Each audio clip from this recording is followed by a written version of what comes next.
How you doing, everyone? Hi, Junior. Good to see everybody. Um, Junior, you're everybody right now. Is the sound okay? Can you guys hear all right? And is the video okay?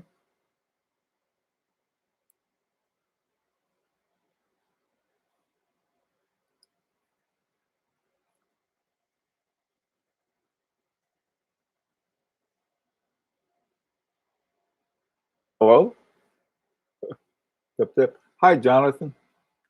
Hi, Koji.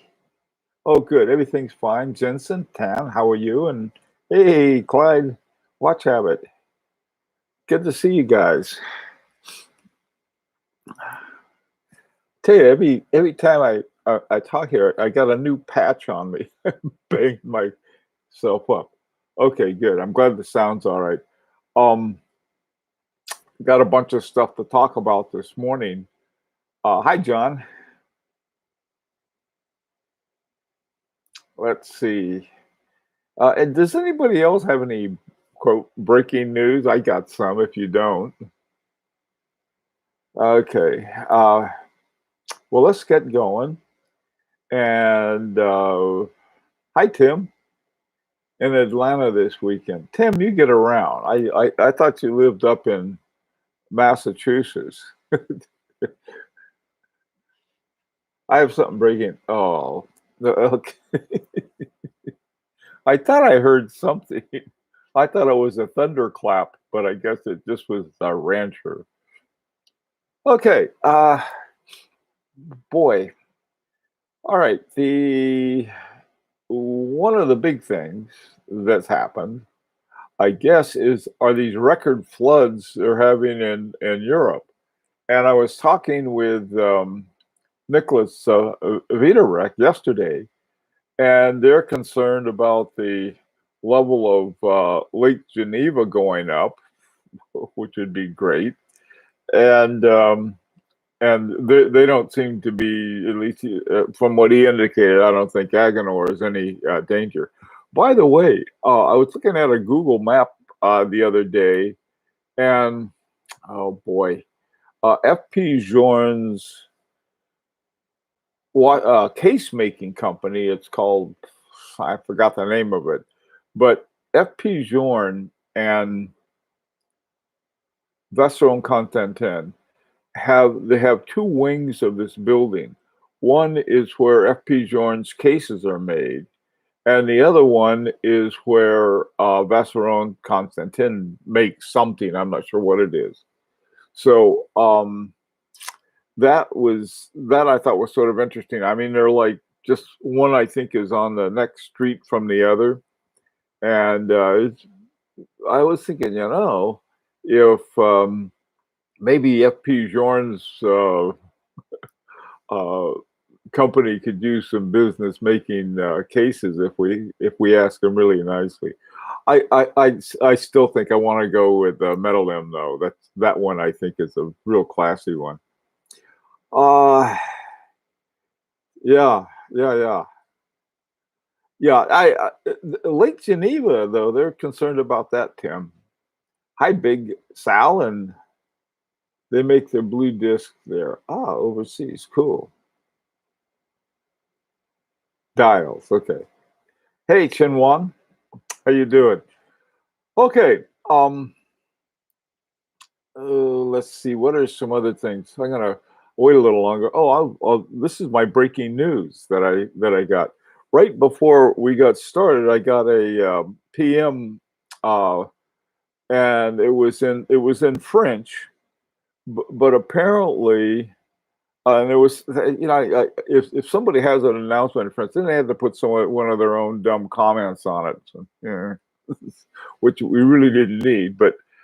It appears as though the Sandoz family is going to sell Parmigiani, which I think would be very interesting for a lot of reasons. One, it might be a great opportunity to pick up certain Parmigianis I'd really like to have. I'd love to have a Toric of some sort. Maybe there'll be one of those would be available very, very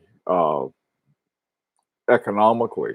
But here's the thing about selling, if the Sandoz family decides to do that.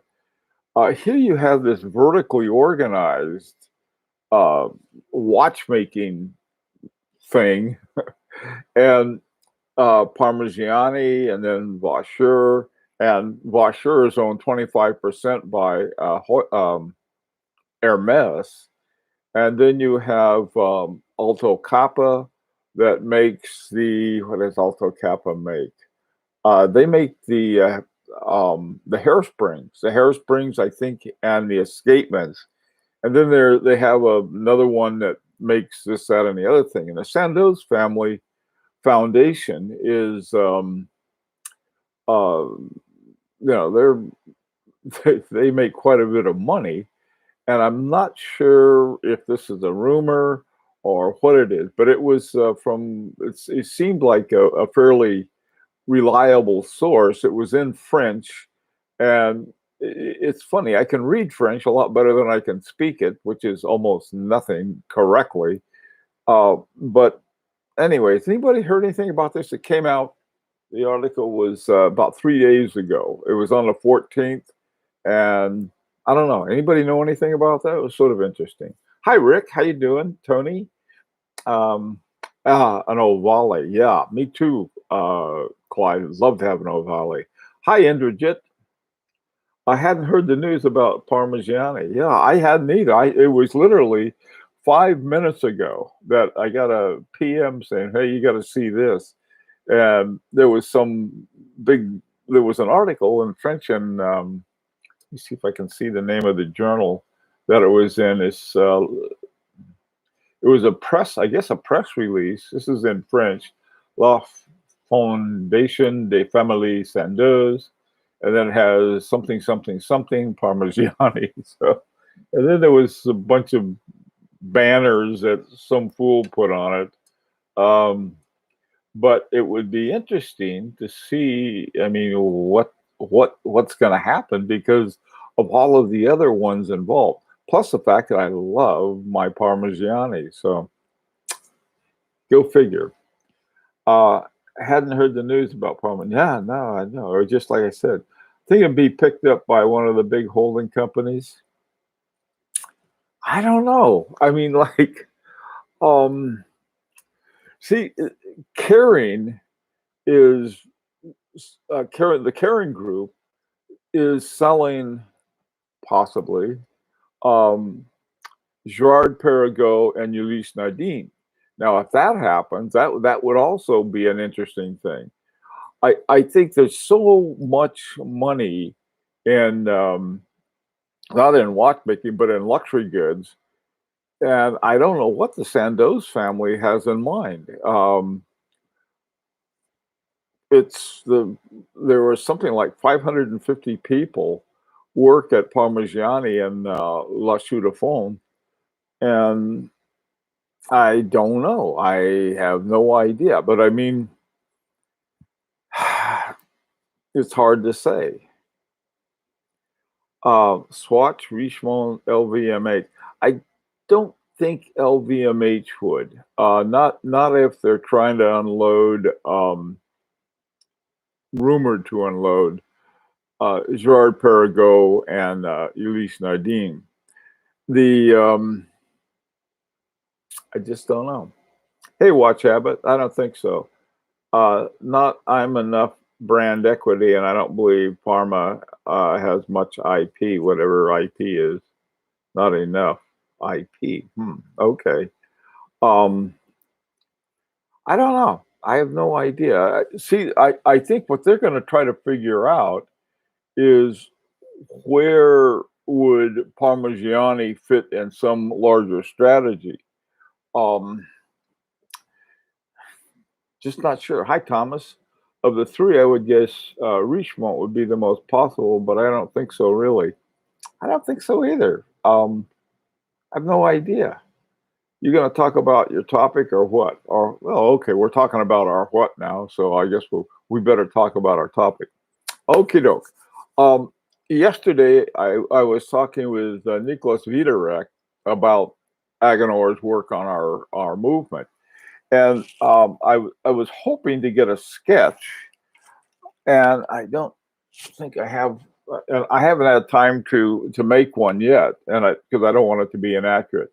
But pretty much it's the first movement we looked at that we're sort of thinking about. Well, that would be the one they're going to modify by adding a small second. The thing was called the 6911, the AGH 6911. And so imagine looking at that, and there's a big screw in the middle. Take out the big screw in the middle. And then this is what I would like to see, and hopeful we can do it. Maybe this afternoon, by this afternoon, I can have something ready for it. But there's a sort of a ridge going up the middle. You have a plate here and then a bigger plate, and it looks like a little river running up, a river running through it. And in that river, I think is the off to one side is the gear train.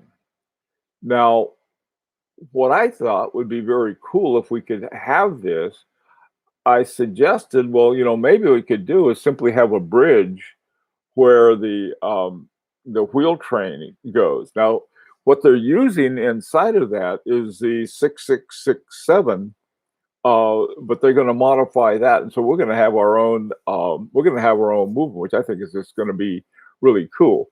This will be interesting to see. Now, if it's the same size as the that's another thing you got to figure out what the size is, because it's got to go inside the 39 millimeter case, and how that's going to work out and everything. But they're working on it and bailing water, I guess, something like that. Intellectual property. Thanks, Big Sal. Hey, John, how you doing? I think Jean Richards is also part of the current Jean Ricard. Yeah, I think they are too. Um, they are much more affordable, I think, if I'm not mistaken. Uh, intellectual property. Thank you. Thanks, Patrick. Idle time. Oh, good. I thought I pieced it for. All right. Hey, Koji. Sacre blue. um, okay. Everybody's showing off their French. Uh, uh, well, in that case, not so much merde. No, I guess not. No, I think what will be cool, and this is what I'd like to see.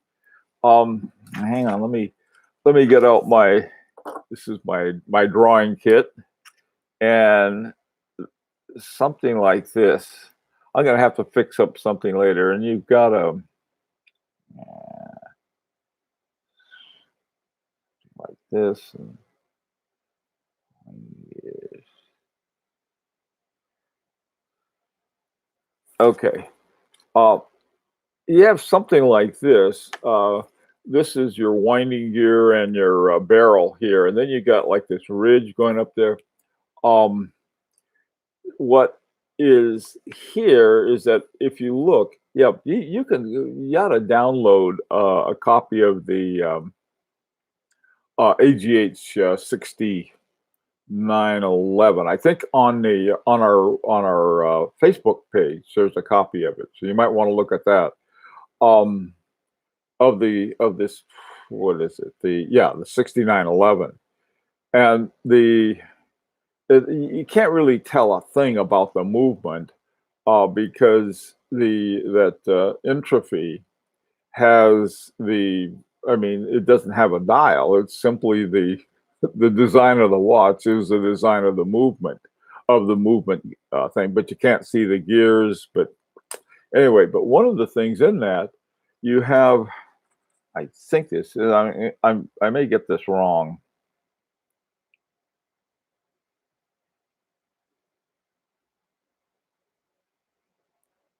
There. Okay, see these three dots right here? Those, I believe, are the pivot points for the wheel train. Now, what I thought would be cool, and again, this is like off the top of my beret, and would be neat if they had something like this, but narrower somehow, and I don't know where everything else. And then this would be perhaps sort of a, let me see, there it is, sort of a bridge like this, except a straight bridge. If you've seen the Golden Bridge, the Coram Golden Bridge that Vincent Calabrese did, that I think would be cool. Just that one bridge going off to the escapement and the balance. And so, I mean, so then you got, when you turn your watch over, you got something to look at. Boy, you can't see a thing on this one. Seeing the light. Yeah, there's no way I can change the light on this. This is my time here and time here, my Van Cleef and Arpels. So anyway, it seems that this is where we are right now. And what I've asked them to do is to go ahead and make just a sketch for us so we can get some kind of idea. And I guess if the next step is to take that into some kind of prototype for it, and from the prototype, go ahead and make one for all of us who are involved in this. By the way, too, we have had it's called Pure Horology, that site. That's been up and running and stuff. Right now, though, the only thing that I think I really want to talk about, because we can't really, talk about too much later on downstream until we have the movement. And then once we have the movement, then we can, talk more about the design of the case and that and the dial as well. So, but we can talk, I mean, we can sort of blue sky about it, but some people were getting a little more dogmatic than we need to be about, like, I want this or I want that. I'm going to go pout if I can't have my own way. Well, that's not going to happen. we're all gonna be sort of like Rick pointed out. We're not going to have something that we all, this is perfectly what we want. We're sort of as a group going together and trying to get something that's like worth a fortune, and we don't have to pay it for it. Okie doke. Let's see.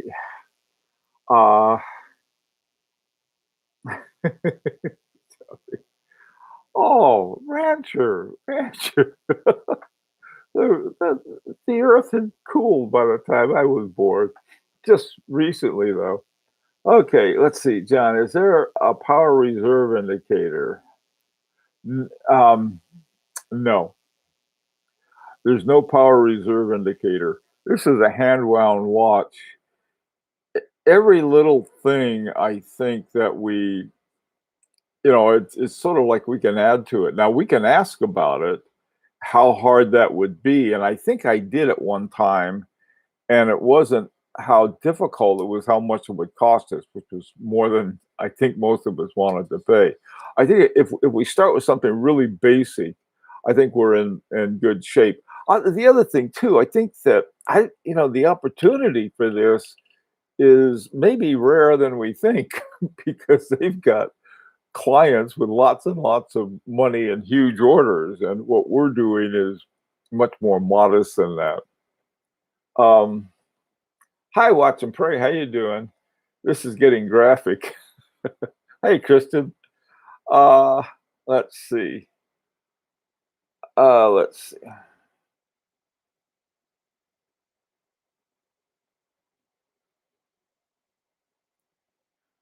Oh, okay.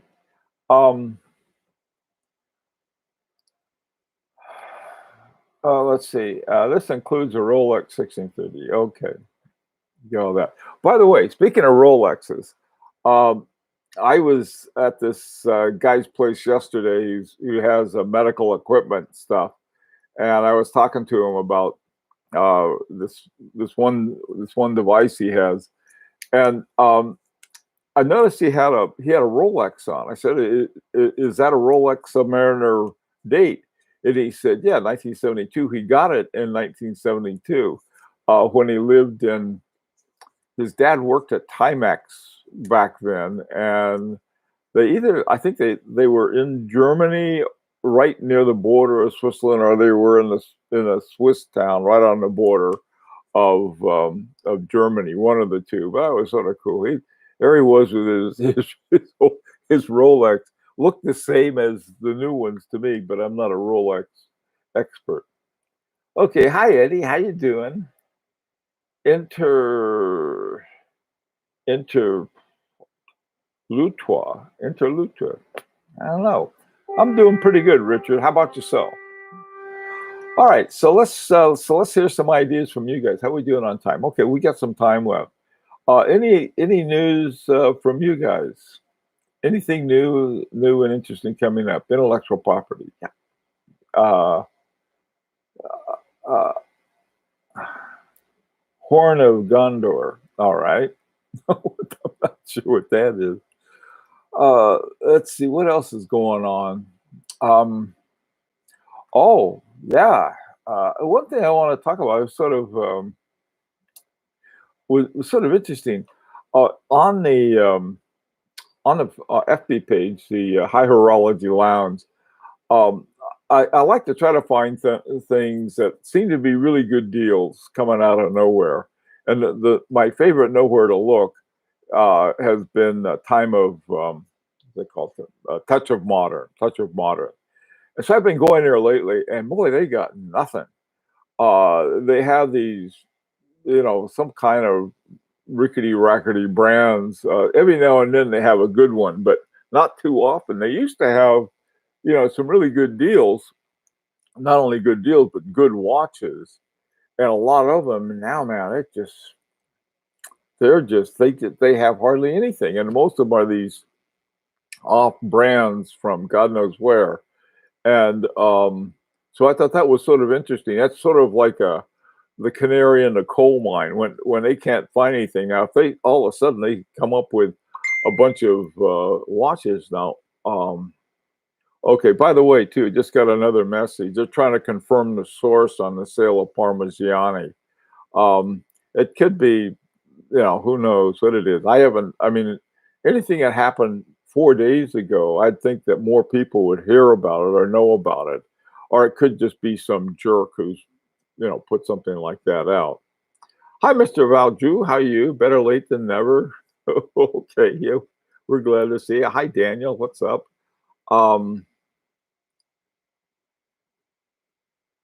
Okay, let's see. Um, what's going on? Hobby? Hi, Hobby. What are you up to, Hobby? Um, all right, a bunch of stuff going on. I can't remember when I was. I can't remember a thing when I was bored after supposedly learning 5 books of Moses while I was developing my own movement. You know, Jesus. All right, that's interesting. Um, Nothing new on the front as far as the price of watches going down. I think what has happened is that more and more watch collectors are looking beyond the usual suspects.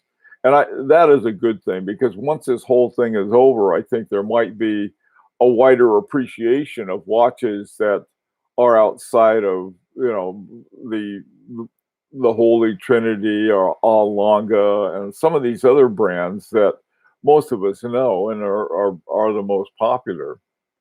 And so that will be an interesting thing to find out what is going on, during this, right now where they're talking about a lot of inflation. This goes back to now's the time to sell watches. If you have some watches you want to sell, I think that given the relative scarcity, I mean, it doesn't surprise me that you have scarcity in this respect. Um, we've just gone through about a year and a half of a pandemic. The U.S. Has a culture of idiots who have decided that they shouldn't get vaccinated, and so whoop, they've been raising this new Delta variation, and they're all getting sick and filling up the hospitals again and scaring everybody else. Uh, I don't know how Europe is doing. We had been doing great for a while, and then and so these kinds of things going on. Well, what about the workforce? The workforce is you got they weren't around to develop to make watches and watch parts and everything else you need. And so yeah, this is I think this has got to go through its process. Plus the fact that during this period, people were accumulating money because money that they would have normally spent on luxury goods such as watches, they've hung on to because there's no place to go and no place to dress up or even show off. By the way, going back to another thing, um, yeah, Rancher asks, is there a good thing for collectors as there is for, or just for the watch industry? I don't know. The watch industry, to me, it reminds me a lot of, something on a, one of those guys. I don't know if you've ever seen it. It's sort of like a log, and then there's a flat board across it, and then you put one foot on each one, and you go back and forth and try not to fall over. To me, that seems to be the whole watch business. One of the things that is somewhat disconcerting, uh, has to me anyway, and I know it's not to a lot of people. A lot of people love this stuff. Is the silicon going into both the balance spring, the escapement wheel, and the fork and the escapement fork, or at least the pallets of it. They're all going to fill it up with um, silicon, and there's a good reason for it. From a watch seller's point of view, it costs a lot less. It's less magnetic, and it doesn't, it's just not as susceptible. But you know, uh, I guess a quartz watch, just to go out a regular quartz watch, has the same kind of characteristics, and it's far more accurate than we get with mechanical watches. But that's, I know a lot of people say, you're just a Luddite or something. Not really. Luddite's a little different. I got my iPhone over here for any kind of Luddite thing. Um, right now, by the way, too, I'm getting real time feedback on this Parmigiani thing. This guy's looking up, trying to contact and find out, how real it is. It is very interesting now.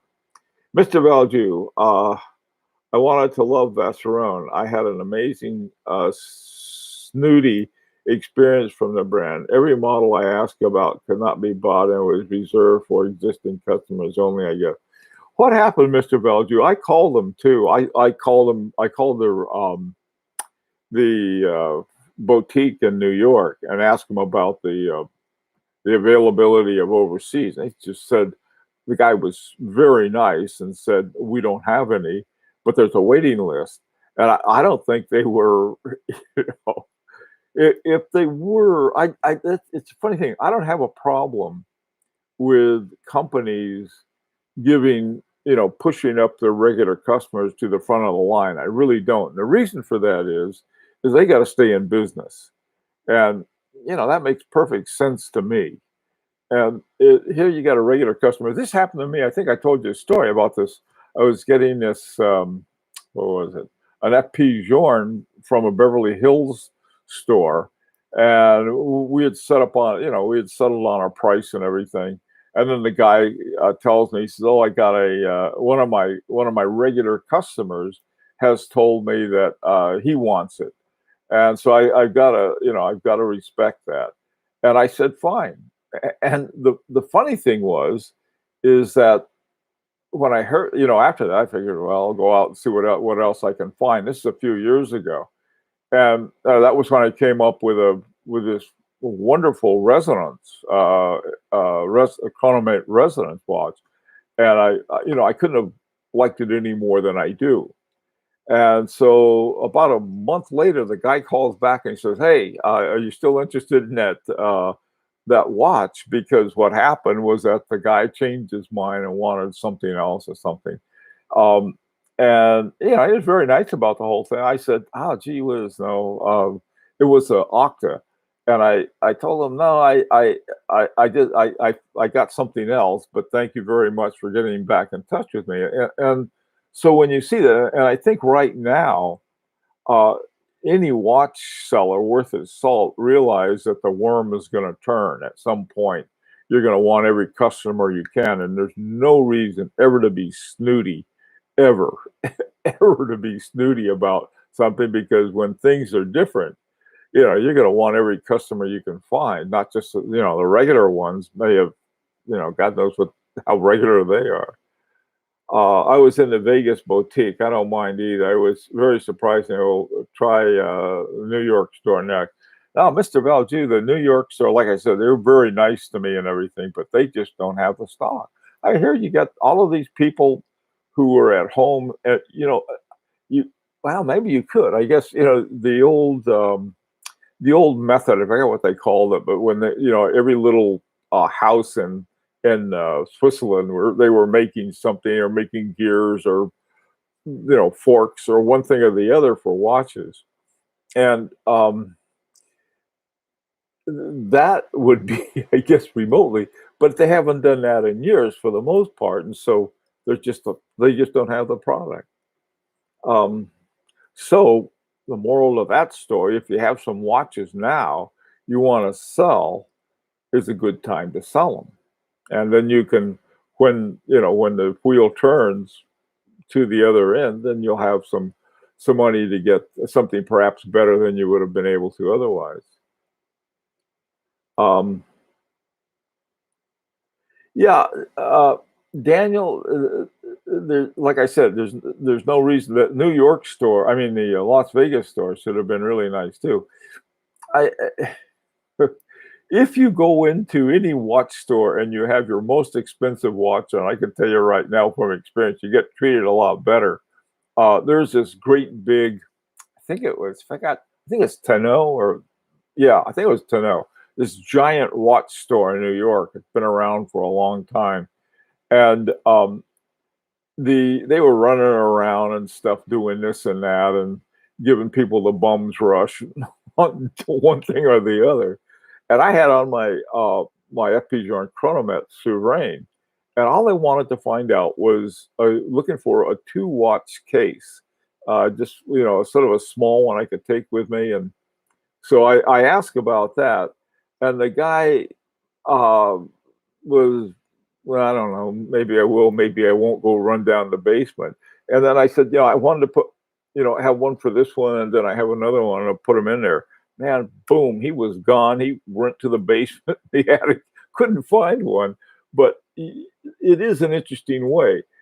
Any watch seller who doesn't treat people with respect, it's not so much that they're a snob, it's that they're a fool. All right, I don't want to deal with fools either. There was this, and sometimes it's just an individual. There was this one woman at the Vacheron Constantin shop in the boutique in New York. It was sort of snotty because I didn't buy a watch that she wanted me to buy, and her attitude didn't improve my view, and so I didn't buy anything from her. And if I go in there, I always try to find somebody else.